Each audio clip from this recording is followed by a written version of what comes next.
feel inclined, that's fine as well. And with that, let's get really started. I'm Maurice Johnson. I am the chair of our Community Health Planning Policy and Development section, in short, CHPPD, which still takes a while to say. And I'm joined by our chair-elect, Shannon Nix. And Shannon, do you want to give a quick hello? There you go. Hi, everybody. And we have members from our leadership team who are helping with moderating today's meeting. We have our membership chair, Jeannie Holt, who we've heard earlier. We have Caitlin Esposito, who is our programming chair. And we also have Christine, who's one of our section counselors, who is on the call today. And they'll be working behind the scenes, monitoring the chat. That's also I wanted to say, please feel free to use the chat and share comments, and we'll be sharing information and links throughout the chat while we chat today. But overall, you'll see on us, and please, just want to confirm, can you see the slides? Yes. All right. And so our agenda today is really a welcome, an introduction to who we are as a section, an introduction to our leadership team. We'll talk about our accomplishments in the past year. And then really we want to talk about our upcoming activities this going year and opportunities for you all to get engaged. I always say that there's various avenues wherever we're all volunteer leadership team here and a volunteer organization in general. And so we always say, come in and do what you feel like you want to do at the capacity that you can do it. You know, if you just want to participate and join a call, that's fine.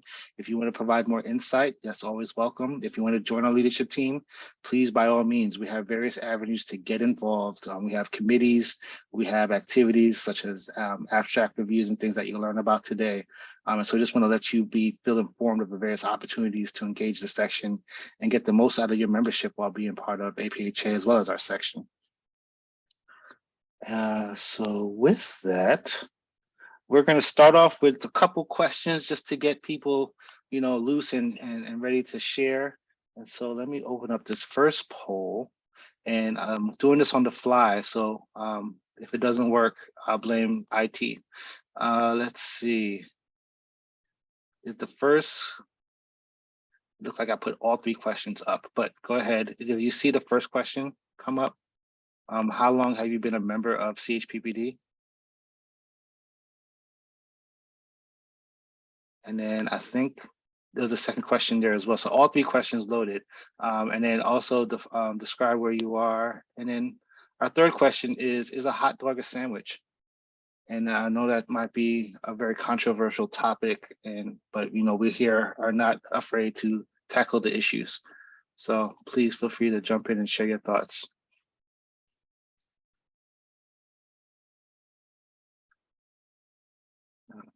Let's see. I see folks are responding. We're about halfway through. I'll give this 30 more seconds for folks to share. Or actually, no, I think we've reached capacity. I think we've realized, here we go. Is everybody ready? Here we go. Did the results pop up on your side? Yes. No? Yes? Yes. Yes. Okay. So as you can see, most folks joining today are new, less than a year. So welcome. Thank you for joining, and hope that you transition into a couple of years and future just been here for a long time. And then we have a bunch of early career professionals and mid-career professionals, and we have a good diaspora. It's like a nice little curve, or I'm still in my statistics mode. I'm just not going to do that right now, but it looks great. It's a great distribution. And then we have, is a hot dog a sandwich? No, it's a hot dog. I'm glad that 32 of you are correct on that very important issue. So this is, again, just to get things going. This is the hot dog stands don't sell sandwiches. Thank you, Cynthia, for really, these are the things that we need to really address. And I'm glad that we're able to really reach consensus on this issue. I also avoided really going into what are the appropriate toppings for a hot dog, but that might be saved for a later time. All right.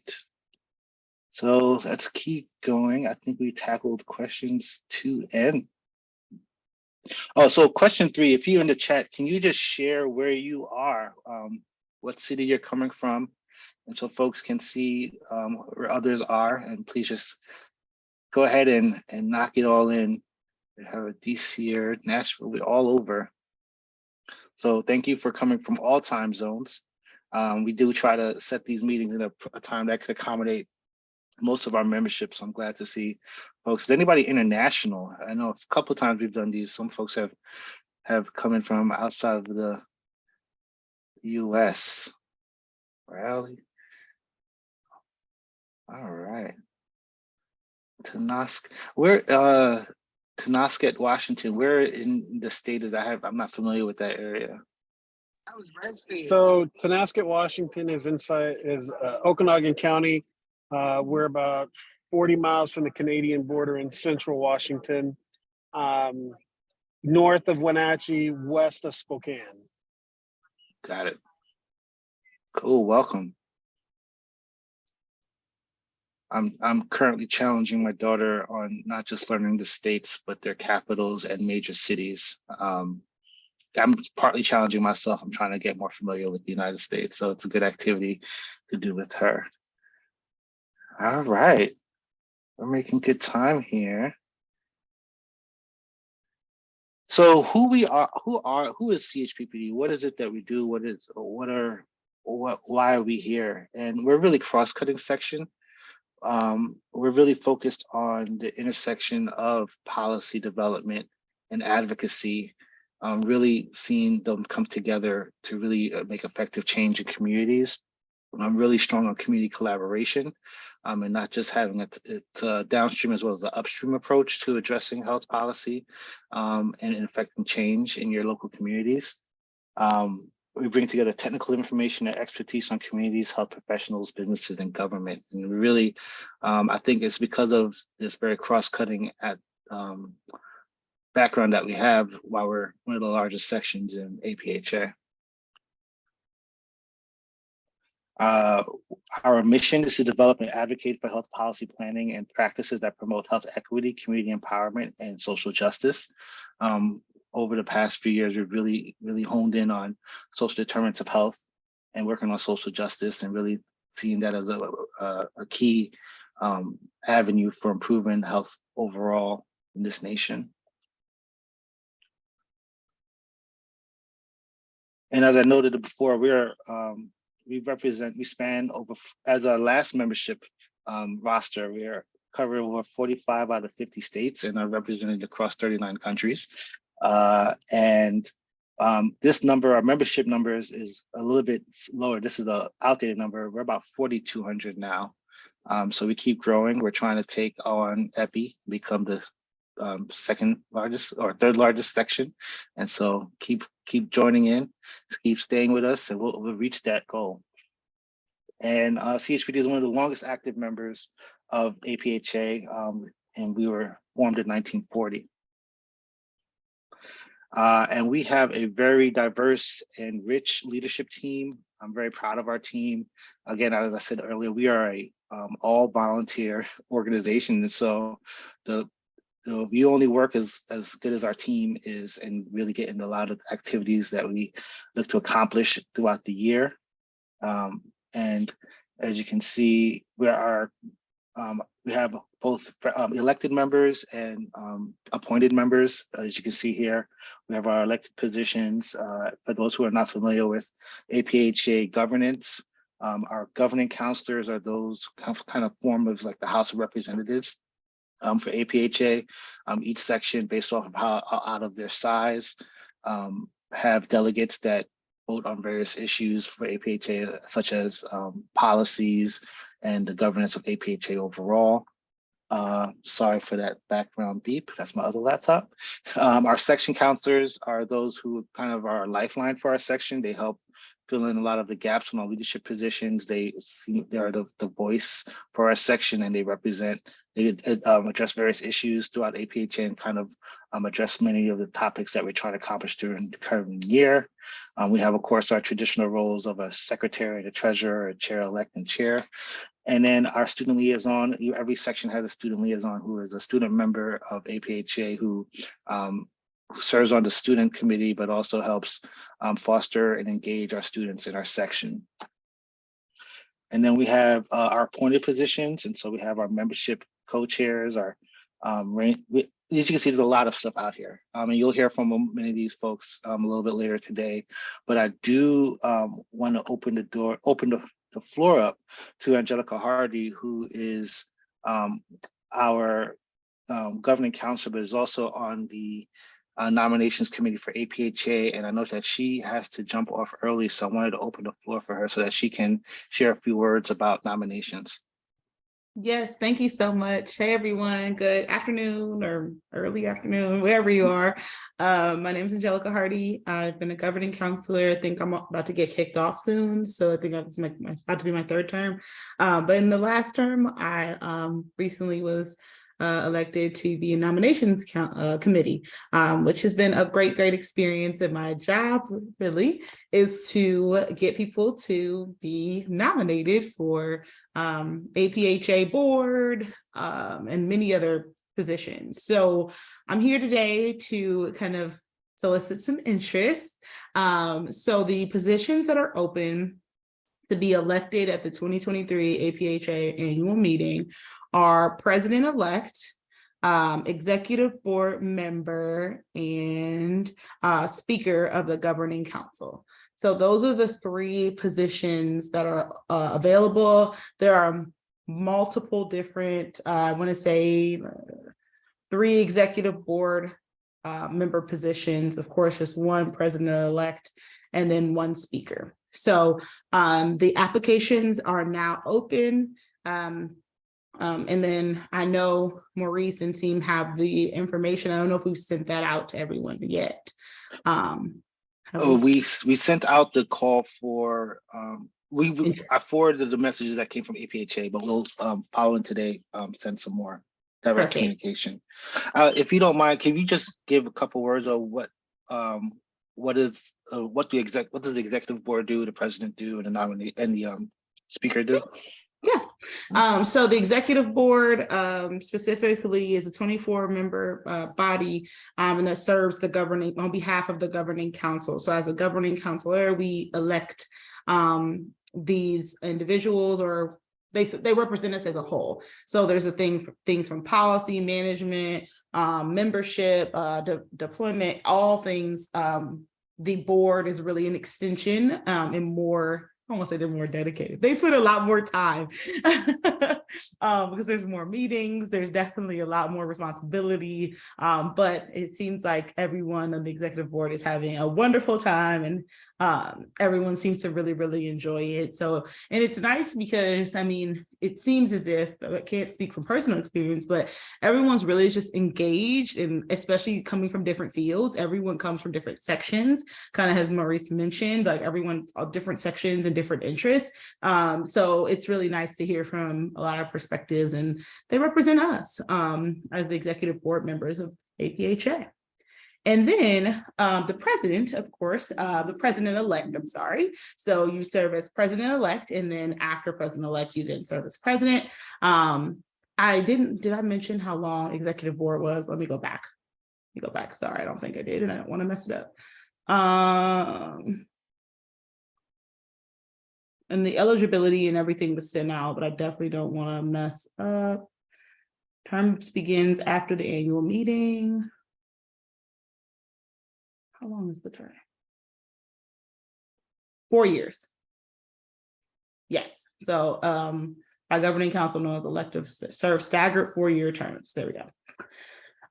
So just as a note, wanted to make sure you guys knew that. And then the president-elect is for 3 years. As I mentioned, president-elect, president, and then immediate past president. Sorry for confusion. Just didn't want to, I don't like when people tell me the wrong thing and then you don't know the details. You're like, what did this girl get me into? So for president-elect, of course, you will be really working with the presidents and talking about the financial expectations, the executive board committees, lots of executive board and leadership appointments and all of that. So the president-elect would then be the representation of APHA as a whole. So another great opportunity, another great leadership opportunity for the organization as a whole.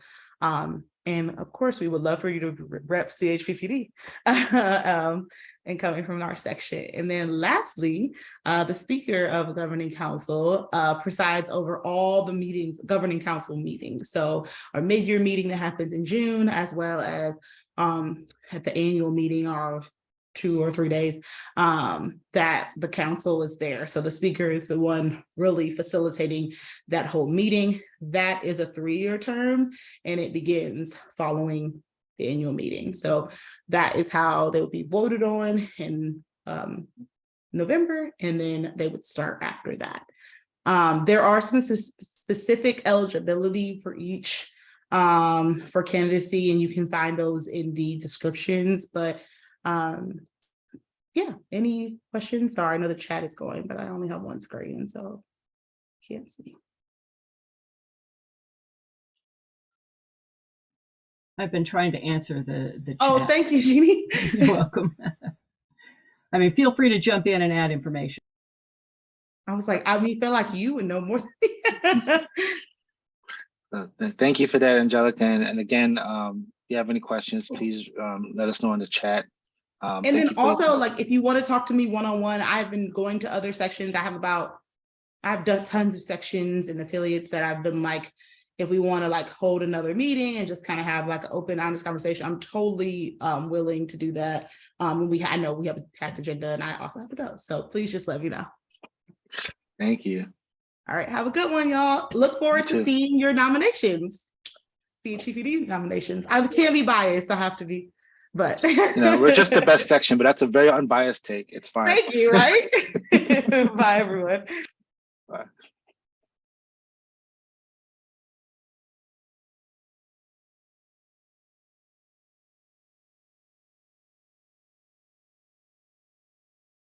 I realized I was on mute. I am now transitioning this to Shannon. All right. Hi again, everyone. So I am going to give you all a recap of our 2022 annual meeting, which was phenomenal. We always enjoy the opportunity to come together as a section and to celebrate our achievements over the year, to celebrate all of the great work that our members are doing across the country. So we, at the annual meeting, have a lot of member engagement opportunities. We obviously celebrate our scientific work with our program that comes together to present at the annual meeting. We have a lot of social media content that goes out, and then we also celebrate a lot of our special guest speakers through invited sessions. And I think at this particular annual meeting, was that our first time, Maurice, doing the virtual barista or coffee talks? The second time that we did that.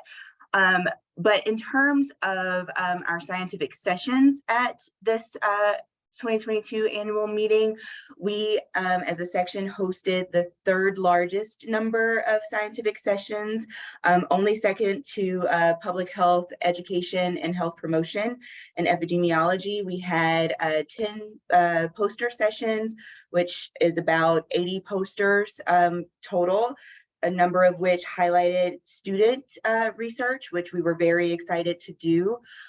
We had 48 oral sessions with nearly 200 presenters presenting their academic work, both research focused and community engaged, community based programmatic work as well.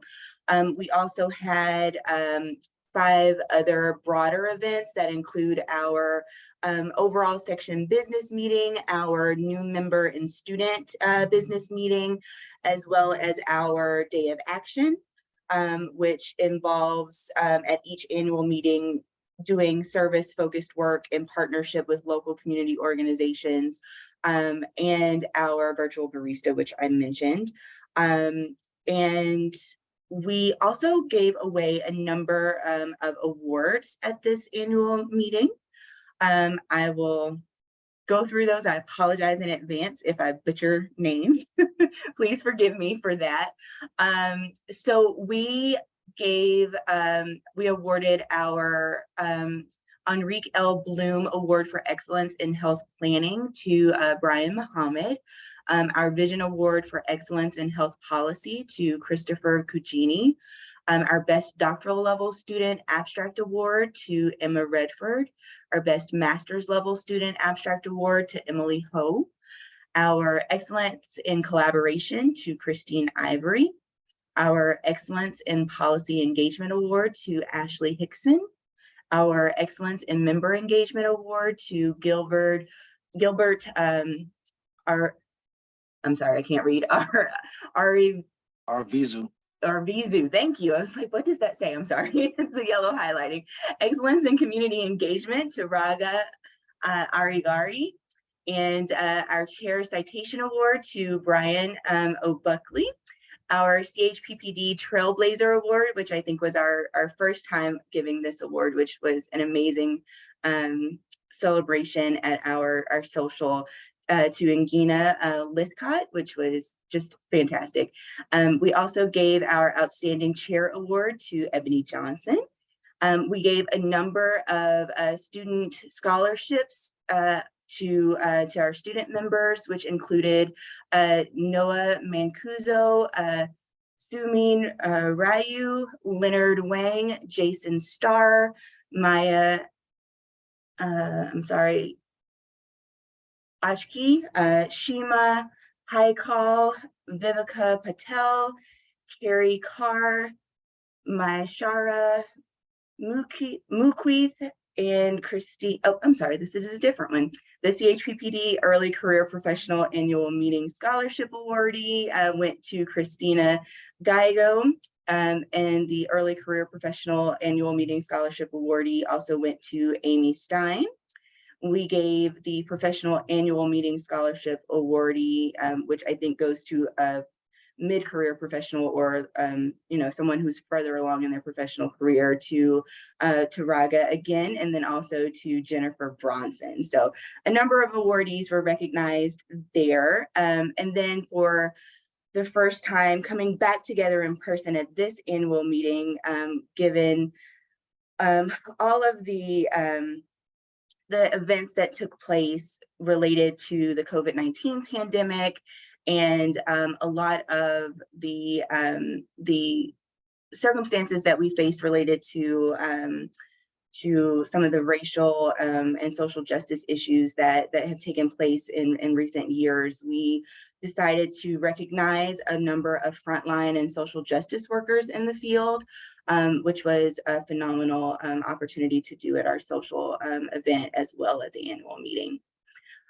We'd also want to celebrate a number of our CHPPD members who are members of our APHA leadership as well. So one of our past CHPPD members is Ella Green Moten, and she is, what is her current role for APHA now, Maurice? I'm sorry. President. I think she's president. She is president. She was elected president. That's correct. Okay, sorry about that. And then Brian Buckley, who is a former CHPPD section chair, is now on the board for APHA, and Cynthia White Williams is on our editorial board for APHA. So we are very excited and congratulate all of our CHPPD section members who are fantastic and are continuing to share their incredible experience and wealth of knowledge with the broader APHA community.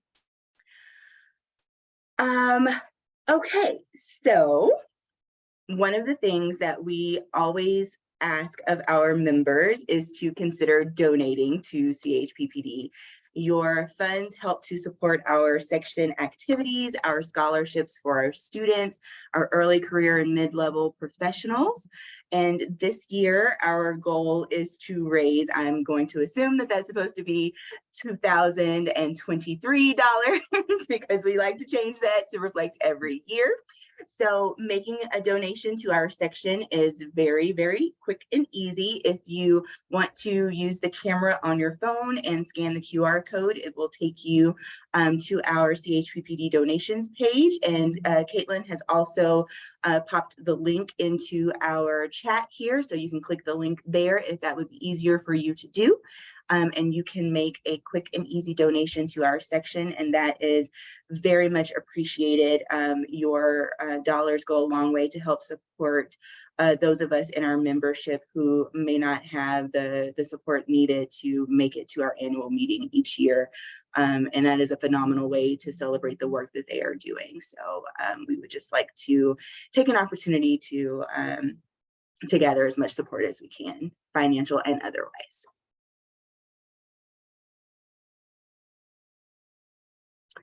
All right, so we will take another opportunity to have a little connection and engagement amongst those of us who are here today. So thinking for a moment, why did you join CHPPD? What drew you to our section? And what are you looking to get out of your experience with us? What would you like to take away from your time with us as a member of CHPPD? And we're going to share a link to our Google Jamboard, I believe is correct. Yes. So if you respond, then your answers will appear on our Jamboard, and we can all take a look at everybody's responses as as you submit them, and they'll all appear here on our Jamboard, and we can sort of think through what we might all want to get out of our experiences here.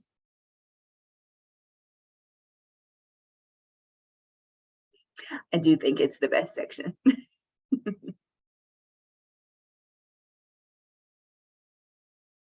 Just wanted to give a live example of how you add, you go to the left and you can pick a sticky note, and then you can, when you click, you can pick your color and then write a note, and then it will populate. Thank you, Maurice, for that.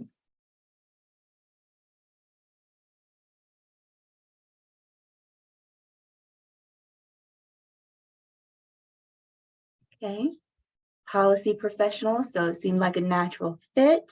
Fantastic. Community health level, interested in health advocacy, public policy. Love that. Interested in research in the same areas. Passionate about community level work, systems and policy,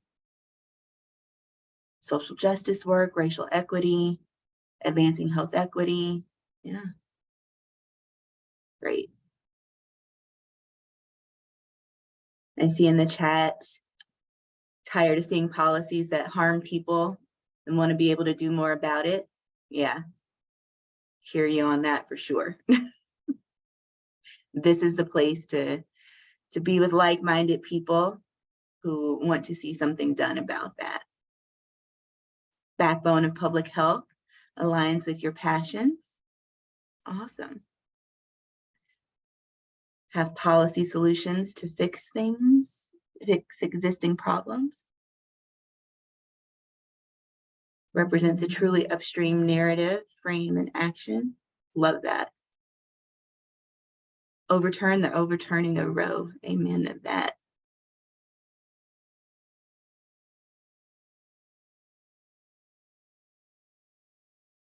Interested in community health policy work. I'm an organizer. Okay, I love all of these.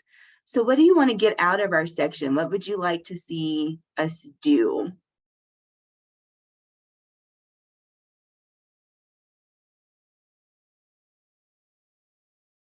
I know a number of you were new to our section.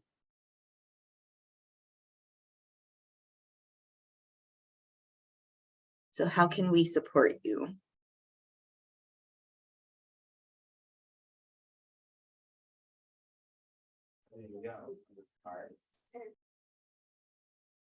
virtual social events. Okay.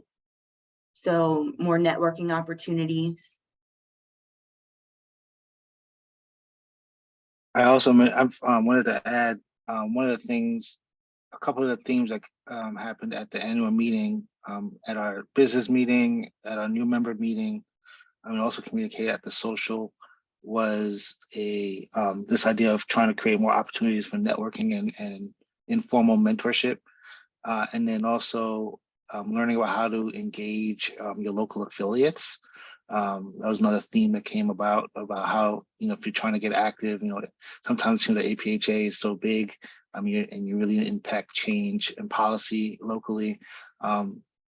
Communicating with your local affiliates and understanding what your public health association is doing in your state, and you can get involved more readily there as well. So one of our missions this coming year is just to try to create more reminders and communications and avenues for helping you connect with your affiliates and just giving you the tools.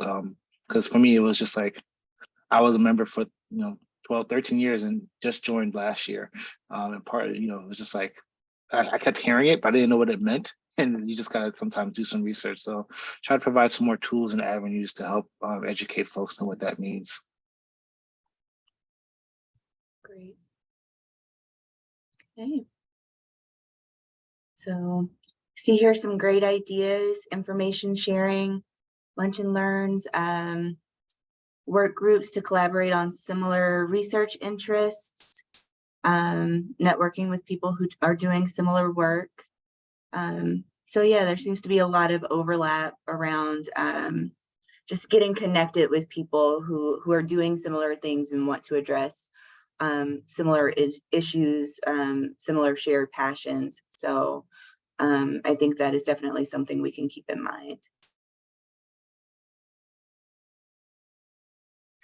Okay, so I think I am turning it back over to you, Maurice.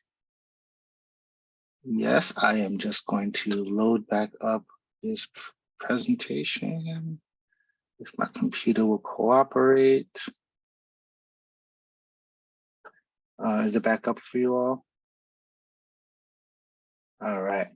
So given the excitement and yes, the Jamboard will be available. We'll make sure to share that link so that we can keep building on it following the call. So thank you for that reminder, Jeannie. And yeah, probably sometime mid next week, we'll post a video for this, the PowerPoint presentation, and then the resources that were shared collectively. We'll communicate it via Connect. Sorry, Lead. I'm still not Connect anymore. And so, given that insight of what folks want to do, what a natural transition to talk about how you can get involved. Look at that. It was like it was planned. All right, so I will I'm going to open the floor up to various members of our leadership team. And so first, talking about our strategic plan, Jeannie, if you don't mind sharing some words on the strategic plan, given your experience. Okay. So just a quick question, Maurice, am I going to talk about membership later, or should I talk about that first? Oh, actually, no, just roll into membership right after that. All right, right. Because as I said at the very beginning, the main job of the membership committee is to foster engagement. And I probably don't need to preach to the choir, but I'm going to preach to the choir anyway. Engagement really matters. It's engagement, it's relationships that we want to build with each other. The relationships will foster our creativity. We can do problem sharing and problem solving. Those of you who've been involved in APHA for a while know that it's a big, complex, chaotic, wonderful organization. And to really be effective, you need to find your neighborhood. And CHPPD is the neighborhood that many of us are finding as our home and the springboard from which we can get involved in the broader APHA community. So I'm looking forward to looking through those ideas with my co-chair, APHA, who couldn't be here today, and we'll be thinking about that. We did talk about lunch and learns, actually, and then we realized that lunch in California is at a very different time from lunch in Hawaii, which is at a different time from lunch in New Hampshire. So we kind of didn't think we could pull off a lunch and learn exactly, but we'll think about how we might adapt that idea. But one thing, and this is, you know, because you're here, you get a sneak preview of one of the things that we're going to be doing throughout the year. Every month, we're going to post a stimulate discussion question. And so the question that's going to come out the 1st of March, and you can start thinking about it, is what ignites your passion about working in the community for public health? What ignites your passion? And the reason that we want you to think about that and talk about that with each other is because the passion is what provides the energy to do the work. And so if you can think about, if you can identify what those passions are, and you can share those passions with each other, we can begin to think about, we can begin to make the connections across our various passions and begin to engage with each other. So watch for it on LEAD, in the CHPPD community page in LEAD.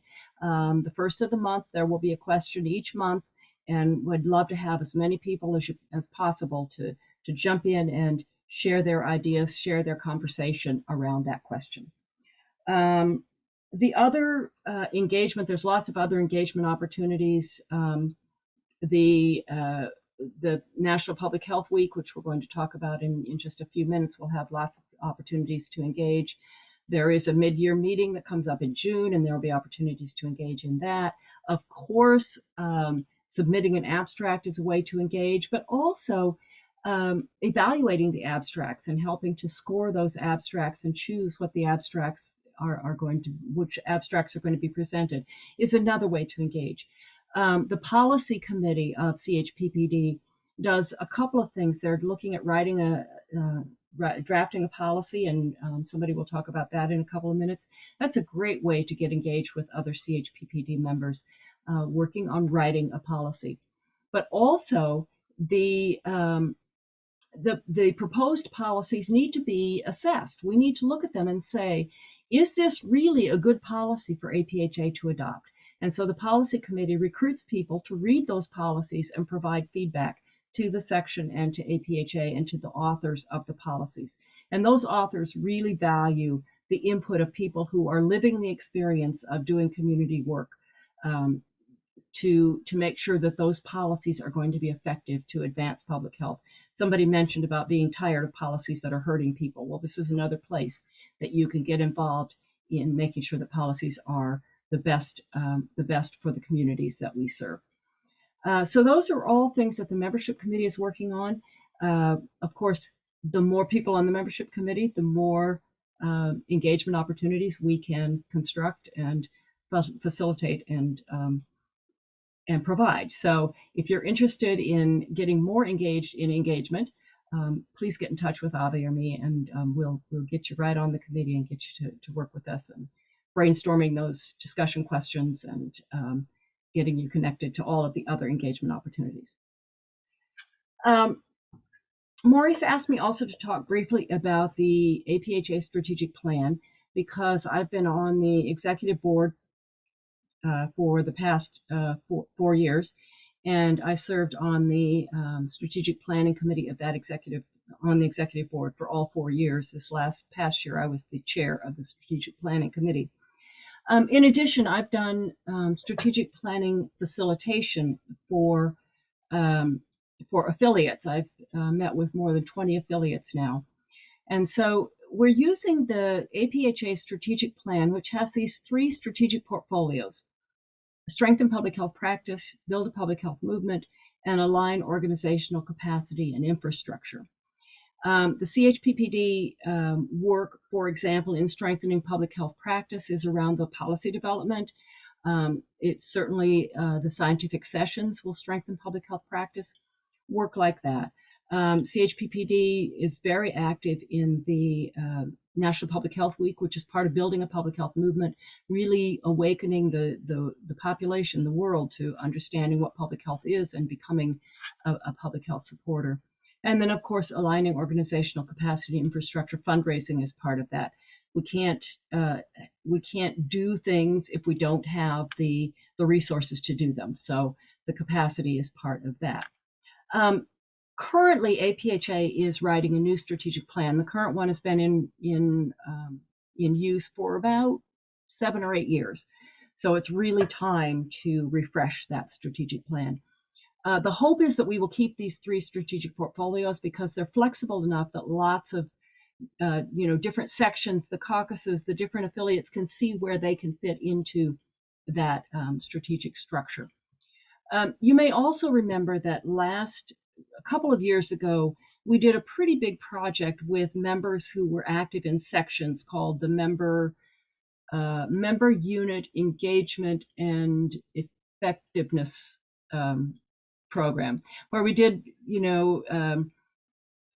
focus groups and surveys and really dug into what was going on in the sections and what sections wanted from APHA. And we're taking that, LEAD is one of the things that came out of that was a really improved virtual community. But there are lots of other things that came out of that APHA is working on implementing. But then they're taking that and we're building, looking at getting input from the caucuses, the forums, the state affiliates, APHA staff to kind of round out what the MWEEC project found out, and to craft a new strategic plan for APHA, which should be available by annual meeting. We may actually see the first draft of it at the mid-year meeting of the Governing Council. Certainly, I will keep you all informed as best I can because they did appoint me as an ex officio member of the Strategic Planning Committee because I had this history with the Strategic Planning Committee. So for at least this year, I continue to serve there. So I'm seeing a couple of questions here. Specific and robust call to support health equity in the strategic plan. Boy, I sure hope so. Equity is certainly at the center of our mission and vision, and it needs to be at the center of our strategic plan. One of the things that I'm really pushing for is to look at how internally we support leadership for equity, to make sure that internally we're doing the equity work that needs to be done and not just looking outward at what equity work needs to happen outside of APHA, but also within our organization. So if you have thoughts on that, pop them over to me and I will pass them on to the consultants who are leading this work, and will certainly do my best to be your voice as the meetings continue. Maurice, I think that's all I need to say about that, unless there are other questions. If people want to pop off mute for a second and ask me anything, I can give it my best shot. And again, if folks will have follow-up questions following the meeting, feel free to email us. I think it's on the chat. I think it's a good transition for Ebony, if you're available, to pop up and talk about ISC, if you don't mind. Ebony is our past chair. Is that the official title? She was like, I always get, chair-elect. And I just don't want to say past chair. I just feel like you're still chairing. I don't want to let you go. Well, I always like to say that I am in retirement. But good afternoon, everyone. My name is Ebony Johnson, and I am the immediate past chair of this phenomenal section. And it gives me great pleasure to share that I am part of the ISC steering committee. And with that role comes a responsibility of liaising not only to this amazing section, but I have 2 other sections that I will help to support: the Health Information and Technology Committee, and then ICHTP. I'm here to support all the activities of the section, as well as advocate for things that you want to see done differently through ISC. It is my job to make sure that I have your best interest and that we can advocate in a way that we can institute change. And so again, I'll be, in addition to attending all of our meetings as part of my roles as immediate past chair, but I also have an opportunity to sit in on the sections that I liaise, and again, to be able to assist in any way possible. Some things coming down the pike from ISC is that there are several working committees in which all of our ISC steering committee members are a part of. For me, I am on the Diversity, Equity, and Inclusion Committee. So the organization is really working hard to ensure that we put our money where our mouths are at and ensure that all the things that we do in terms of our public health practice, how we engage within this organization, and we have equity, inclusion, and top of mind. And so I will be serving on that committee, and we will be having professional development opportunities as well as other opportunities for individuals to engage in the space. Another committee that would be interest of folks is that we are really looking as an ISC for a way to standardize our standard operating procedures. We understand that sections just function differently, but there should be some aspects of our governance between sections that we do universally. So there is a committee that is given the task of really putting together a standard operating procedure in terms of how sections engage, and it also comes with how we develop leaders. And not to brag, but I think CHPPD has done a really great job of curating leaders and ensuring that our presence across, not only in our intersectional council, but the organization as a whole has a representation. So again, to kind of champion what Angelica talked about earlier, if you have an interest not only in just leadership in our section, but if you have an interest in leadership opportunities within the organization, please let us know. We have representation in every aspect of this organization, and it is our goal between the executive leadership to ensure that CHPPD's voice is heard in every aspect of our organization. You don't have to have a ton of experience. The great thing about our section too is that there's so many opportunities to get involved and to get engaged. We are grooming leaders. I can share just my personal experience. I came to the section in 2015 with just an interest in wanting to learn more about the membership. And I started out chairing the membership committee and just worked my way to becoming chair. So it doesn't take a wealth of experience or expertise, but just the knowledge and passion for what you do. And we are open and welcoming to all. So again, if you have more questions about membership, if you have questions about more ways to get involved, please see our membership committee. I think we have a jewel in Janie. Hi, Janie. We're so excited to have her, with us. And there are so many others that are just a wealth and institution of knowledge, not only in their professional spaces, but within this organization that can help mentor and guide you to the places that you want to aspire to. And so that's all I have. Thank you so much, Maurice, for the opportunity to speak to the group today. Thank you. I do not believe Gilbert was able to join today, but I'll share a few words about National Public Health Week. For those who are not familiar, this is the one of the crowning jewel events that APHA hosts each year. It's the first week of April, in which we really reach out to our community and engage public health and try to engage the communities and sharing the value of public health and really to touch and to provide a lot of programming and knowledge. And so this year, each day there is a daily theme going from community on Monday, violence prevention on the Tuesday, and so forth, as you see on this slide. It's covering various aspects of health this year. Our student liaison, Gilbert Arvizu, really is our champion for helping plan this event. We usually have a series of events throughout the week, and so we call for volunteers if you want to engage your local community and host an event, whether you're doing it on site or you want to host a webinar. We help with the logistics to help promote your event and help get that off the ground. And so please reach out to our email account, and we will forward you information to Gilbert if you're trying to join that committee. They're actively planning now. While the student liaison is responsible for leading the event, it's open to all members, whether you're a student or not. And so please, if you're interested, please reach out and we will connect you. I believe next is programming. So Caitlin, the floor is yours. Hi, I will keep it short and sweet. I'm not feeling super. But so our programming is usually very, very good. So Shannon earlier mentioned that we had the second most oral presentations just behind PHEHP, I think, or the other way around.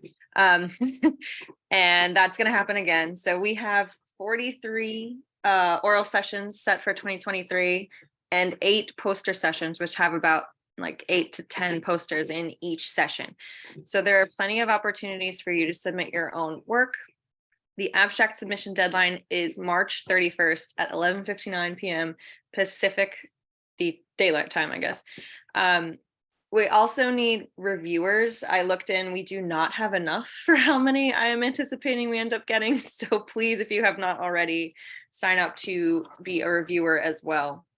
And then the only other thing I kind of really wanted to call out was that we don't generally do a good enough job of explaining that we're not just accepting academic program submissions and abstracts, but also practice-based abstracts.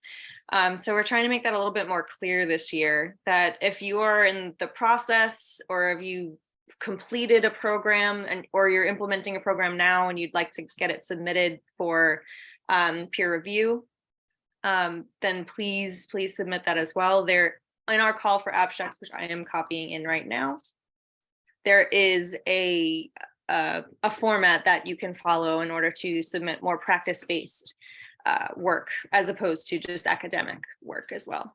And then to become a reviewer, I also just copied that link in as well. As far as eligibility to be an abstract reviewer, I don't believe that there's like any very strict ineligibility. It's just that if you are a peer in the public health space, because I've done it a couple of times, obviously if I moved up to this position, and as long as you are competent in the public health competencies, you are more than qualified to do that. And Shannon just popped back on, so I don't know if she has something else to add. Yeah, I was just going to add that when you sign up to review, it will ask you which areas of expertise you feel that you have, and that will help them match you to the appropriate abstracts. So try to be as clear and reflective when you sign up for abstracts so that you don't get matched to abstracts that you don't feel comfortable reviewing. And usually that works out pretty well. And then if you get assigned an abstract that you don't feel comfortable reviewing, abstain from reviewing that abstract, and then you can get reassigned. So it's perfectly appropriate for you to communicate with our program chairs to say, I don't feel comfortable reviewing this abstract because it's not my area of expertise, and then they can work with you to do that. We've done that before in the past. And we usually try to, how we try to structure is we try to have at least 3 independent reviewers review each abstract. And so it's not just your voice that's going to make the opinion, but it's a consensus approach. And so don't feel that it's all on you if something gets approved or not. Yes. And then the last thing I really wanted to mention is kind of what's on this slide, but there are a lot more of topics that our section in particular is interested in, but a lot of the topics are really focused in equity and community health. So if you ever have any questions, you can also email the CHPPD general email, but I'll include my email and Sharice's email, who is my co-chair, and I think she was on, but I'm not sure if she is any longer. But we are... Oh, perfect. Hi, Sharice. I don't know if you want to say anything. No. Okay, perfect. But I'll include everyone's emails. And if you have any questions, but while you're submitting or before you're submitting, we'll be glued to our emails. So that's all. Go back to Maurice. Thank you, Caitlin. I also just want to add, when we share the slide deck, you'll see there's a hyperlink to YouTube. We did do a how to submit an abstract a few years ago, and so we can provide that link. I forgot to add that to the chat. Sorry. Let's see. So who's up next? Oh, policy. I believe Ashley is here and Chinenye. Hello, I'm Ashley. It's lovely to connect with all of you. I'm very happy to be serving in this capacity for the 2nd year in a row. I'm unsure if oh, she is here. Do you want to introduce yourself? Yep. Hi, everyone. My name is Chinenye Anyao, and I'm also serving as co-chair to the policy committee with Ashley. This is my first year in this role, so kind of functioning in a shadowing and learning capacity. and it's been a pleasure working with you thus far. We do have some exciting opportunities to volunteer that are coming up. We just received notice of the policy review statements. Of course, we will send it out to the governing counselors first, but we may have opportunities for the larger section. There is a smaller amount of policies this year than for last year, but as mentioned, there still may be opportunities to volunteer. We also are in the process of proposing a late breaker policy statement, and we will solicit volunteers who may want to be authors on that at a later date as well. And those are all of the policy lastly, if you'd like to join the policy committee. Oh, you already mentioned that that's what you have the thing on. So I don't think I have anything else to add, Maurice. Thank you. So yeah, just stay tuned. You'll see some communication from the policy section. The process is just starting, and so we're just getting into it now. But we have great team of leaders helping guide that. And we do want to, as I said, this is an all volunteer organization, and so we do want to form these committees, just like with the membership, with the programming. We want to have not just leave it on these leaders who are helping with the logistics and guide, but we want to have a team surrounded to help with the work that's happening. So if you're interested in any of these, please join in. And let's see, I know we're at the top of the hour, but I do want to finish this off. Shannon, this is yours here. All right, so we, as another way for you all to get involved, have a number of open positions for 2023-2024. You can see them here on the slide. Secretary, we have 6 governing counselor positions, treasurer, 2 section counselors, and a student liaison position.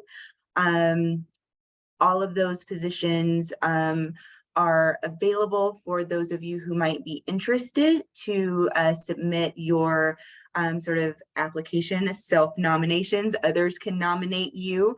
I believe Caitlin has put the link for the nomination form in the chat. And for more information about the roles, and you can see the deadline to submit your nomination is April 19th, but there's a link in the chat as well to get more information about what each of the roles do and the responsibilities within our section. I won't go into a lot of detail about each of those since we're a little short on time right now, but I will just say it's a great way to learn more about our section and what we do and to get more involved.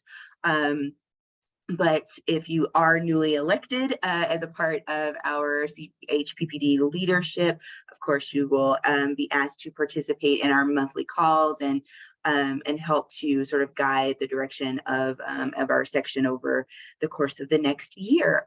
So just consider becoming a part of our leadership team, nominating yourself, or think about nominating someone else that you think might be a good fit for any of these roles. And I will turn it back over to you, Maurice. Thank you. And with that, just want to say that outside of the wonderful leaders that you heard from today, we have other opportunities to get involved. So if you're interested in any of these activities, I would like to call attention specifically to our mid-year meeting, which we're aiming for in the first week of June. That meeting is one of our major engagement meetings that happen during the year. We know that some folks, it's hard to attend the annual meeting, so we should try to provide an avenue for folks to engage in our section in the middle of the year. It kind of has like a semi-conference type of feel to it. We have it's an opportunity for you all to share the work that you're doing, whether it's research or programs that you're doing as well. And if you're not trying to submit to APHA, or if you have, you just want to practice what you're going to be presenting, this is a platform that can provide that so you can share. And then we have engagement activities planned as well. So I'm looking to form a committee to help with planning and getting setting the program for that. We really try to do a half a day type of thing, or two half-day sessions. It really just comes down to what our planning committee puts together and interests. And you'll see some communication coming in the coming weeks when we're doing a call for ideas. And so stay tuned for that as well. And then also when it comes to the annual meeting, that happens in November, where we're going to be in Atlanta this year. I'm looking for a committee to help with the planning and who are going to be on site, helping with the event planning that day. We also have a day of action. Each site, each year, the community or the city that we visit, we try to have an engagement activity on site. This past year in Massachusetts, we worked in Boston. We were promoting a couple of ballots that were promoting transportation access and improving public health funds. And previous years, we've done we've volunteered at community health centers. We worked at food shelters. We've promoted Medicaid expansion when we were in New Orleans. And so there's a variety of things that we do. And right now we're in the beginning stages for Atlanta, what we're trying to do this coming year. We're looking to partner with the Georgia Public Health Association and work with them, but we're always looking for volunteers for helping with the programming and planning that's going to happen for that event, as well as at the annual meeting for our social, helping with the programming for our social and getting things together. We also have we do awards during that time, and so we're also looking for volunteers to help with reviewing scholarship applications, for identifying and nominating folks for awards. There's a lot of things that happen, and so if you're just trying to, learn a little more about the section, there are various opportunities, as has been indicated throughout the day, to get involved. All you have to do is reach out, and we're always willing to help navigate you to something that may fit your capacity and what you're trying to do. And with that, we are going to get close to. I'm going to save this for our gathering for our networking activities, since we're at time. I just want to give a couple more notes, reminders of impending things. Abstracts are due. National Public Health Week is coming. Pay attention for nominations, and always welcome fundraising. We and just want to share that link again. If you have your phone, feel free to take it. It's always great to. The funds go directly to our scholarships to help people attend the conference. So really welcome, I really appreciate the donations that happen from our members. And here are all the ways to engage us outside of the meeting. We have various social media platforms, particularly on Instagram and Twitter, and we have a LinkedIn page. We have a YouTube page where we share all of our recordings. So you can always, if you go ahead and click follow, you can see things that you eventually may have missed, and you can always visit those later. And with that, I think we are at 4:10, so we have 20 minutes for our social and networking activity. I am going to stop recording. Once I figure out how to do that, stop recording.